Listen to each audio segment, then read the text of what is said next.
Hello, ladies. Thank you so much for being here and joining on this call and this live video. I today wanted to talk about the ketogenic diet and whether it's a right diet for women and how to assess if it's right for you, okay? So first of all, I'm Dr. Ina Lakshan, naturopathic doctor and the founder of the Hormone Rebalance Center. And first, I want to say that this is not going to be a video where I'm going to be chatting about how to do the ketogenic diet or what to eat and not to eat and how to generally, embark on a low carb diet journey. And if that's something you're interested in, then make sure you check our Healthy Hormones, Healthy Weight Loss program. But I wanted to kind of discuss about, some of the health benefits of this diet and some of the possible side effects, as well as why women need to have a different consideration than men when considering this diet, okay? So women respond quite differently, and we see in our practice many women who are trying to lose weight, especially as they're reaching perimenopause and menopause and are struggling, thinking that really nothing has changed in their diet and lifestyle and exercise, and they're putting on weight. So there's a few women specifically who have the following symptoms that can really benefit from trying, at the very least, a low carb diet. That group is being perimenopause and menopause, and one of the reasons is because in this age group, estrogen begins to decline, and glucose specifically is a substrate for the brain, okay? And in order for your brain to use glucose and have, good memory and feel sharp, it requires, it's an estrogen dependent mechanism. So as estrogen begins to decline, a really common symptom for women is loss of memory and kind of feeling this fogginess and not being so sharp. So a lot of women who change their metabolic state from being a carb consumer to a ketone consumer, which comes, from fats, that can really help improve their memory. Now, mind you, these are the general health benefits of the ketogenic diet, and many women that are not necessarily in perimenopause will certainly experience better mental health and mental state, really, from the ketogenic diet. So one thing is women who are perimenopausal and menopausal and are generally already sensitive to carb fluctuations and whose estrogen levels are declining could benefit from this type of diet. And I do want to give a little disclaimer. That's not to say that every woman out there who's in that group will absolutely see benefits. It is still really individualized, but I just want to present you with some sort of nuggets of how to assess if this is right for you to at least give it a try. The other group is women who are quite sensitive to blood sugar fluctuations. And this can be women who are experiencing anything from PCOS, also known as polycystic ovarian syndrome. It's really a big umbrella term for symptoms such as irregular periods, or even maybe your periods are regular, but they're every longer than 35 days, well, more on the 35 days. Things like if you are sensitive to hypoglycemia, meaning if you skip a meal or you go through a long time without eating and you turn hangry, irritable, shaky, like noticeably unwell. It could be that you're quite sensitive to fluctuations in blood sugar levels. I certainly experienced that. And also any history of gestational diabetes, something I've experienced myself in the second pregnancy that I had, and any family history or even personal history of prediabetes, fatty liver, high cholesterol, all are indications of actually not metabolizing and glucose as proficiently as you should be. So it's not so much actually a fat issue, it's a glucose and blood sugar fluctuation issue. So one of the big benefits of the ketogenic diet for women who experience these type of symptoms is that it really helps balance your blood sugar levels.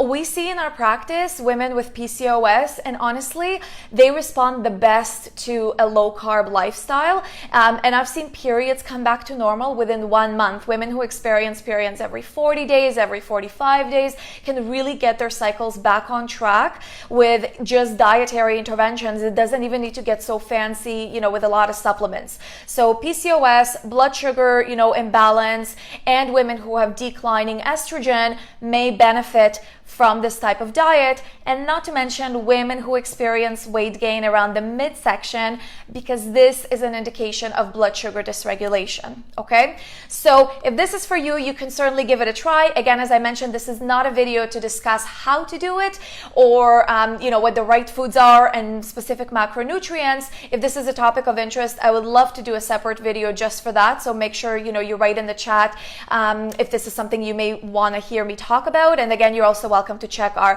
Healthy Hormones, Healthy Weight Loss program, where we walk women through low carb lifestyle.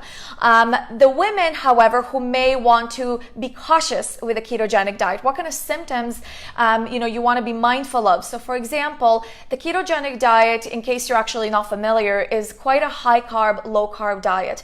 And one of the common mistakes I see patients make is that they kind of swap their shitty diet for a low carb shitty diet, meaning they're still consuming a lot of processed food. So just because you're eating keto doesn't necessarily mean it's healthy, right? So we want to make sure that if you're doing keto, you're eating real whole foods, okay? You're eating foods, lots of vegetables that are alkaline, right? Yes, you may be consuming more animal products and possibly more dairy and meat. You want to focus a lot of the plant-based foods, okay? So if, you are having a lot of inflammation, you want to be cautious with a ketogenic diet, more so in the choices of foods you're choosing in that diet, okay? So don't swap for high inflammatory foods and be in a state of fat burn when you're still, driving your inflammation. The other sort of group of women who need to be cautious is women with extreme adrenal fatigue. So women who are extremely exhausted, okay, and extremely burnt out. And one of the best ways to obviously assess that is to actually check your cortisol levels. But even if you really feel like, you can barely get out of bed and drag your feet through the day, you want to be a little bit cautious going with extreme dietary changes, because whenever you attempt something like this, whenever you attempt changing your metabolic state, it could be a stressor on your system. So you want to be careful not to overdo it. And you also want to be careful to be easy. I always kind of explain that low carb is a spectrum. You could have anything from diabetes all the way to like a keto type of style, which is like very minimal carbs, and anything along the spectrum could help give you some results. So as long as you're moving toward low carb eating, less carbs than what you're already consuming, you could start reaping the benefits. Obviously, the state of ketosis alone, where your body solely burns fat for fuel rather than carbs for fuel, has a lot of health benefits.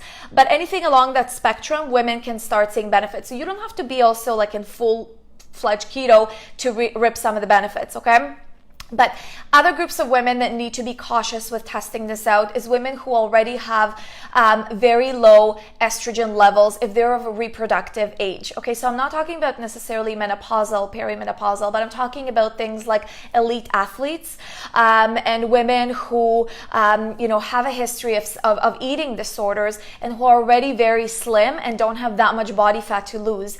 Because in our body fat is where we store estrogen, especially, and hormones. So if you're starting to lose a lot of body fat, you may actually run the risk of decreasing your estrogen levels too low to the point where you may be missing periods and skipping periods. So we don't want that either. So when I sometimes see elite athletes who are doing keto and they're not getting periods, that is not a healthy state for women to be at, okay? So we don't want to be correcting one hormonal imbalance and driving another one, okay? So as a takeaway sort of summary, that group of women who are quite sensitive to carb fluctuations, women of any age who, if you skip a meal, you don't feel well, if you are kind of hangry, as my husband calls it, and it's a well-known term, I'm certainly prone to that. If you're the type of person who you constantly need kind of snacks and you always kind of depend on some food consumption, carb consumption to balance your blood sugar levels, that could be an indication that you're not balancing blood sugars very well,